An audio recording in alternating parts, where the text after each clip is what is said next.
আল্লাহ নবী জনাবে মুহাম্মদুর রাসূলুল্লাহ সাল্লাল্লাহু আলাইহি ওয়াসাল্লামের জামানায় একজন চোর ধরা পড়লো। চোরটা হলো একটা মহিলা, আর এই মহিলাটা কুরাইশ বংশের মাখজুমি গোত্রের। আল্লাহ নবীর বংশ ছিল কুরাইশ। সাহাবীরা তারা বুঝতে পারলেন যেহেতু কোরআনে রয়েছে চুরি করলে তার হাত কেটে দিতে হবে, আর আল্লাহ নবী অবশ্যই তার হাত কেটে দিবেন।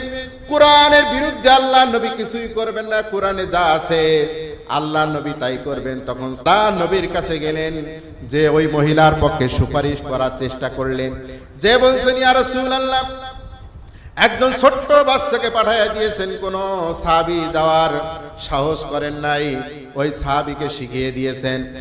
যখন সে গিয়েছে ছোট্ট মানব, যে যখন নবীজির কাছে এই কথাগুলো বলেছেন যে আপনার গোত্রের মানুষ, আপনি যদি শাস্তি দেন আপনার গোত্রে নাক কাটা যাবে।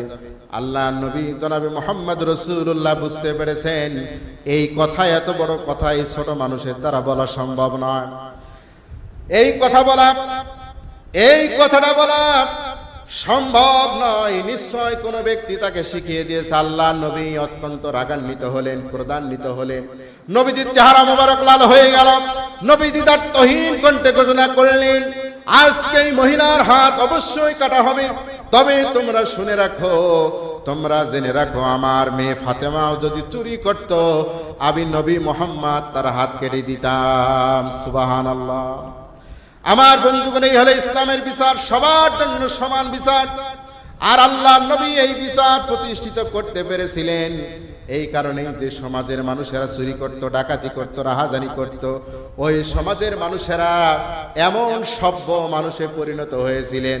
ওই সমাজ থেকে চুরি, ডাকাতি, রাহাজানি, জিনা, ব্যভিচার সব কিছু বন্ধ হয়ে গিয়েছিল।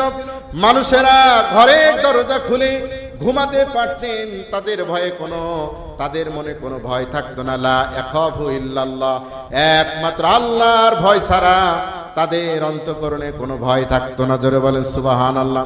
রাতের অন্ধকারে ব্যবসায়ীরা তাদের মাল নিয়ে, সম্পদ নিয়ে চলতেন, নারী তার সতীত্ব নিয়ে চলতেন।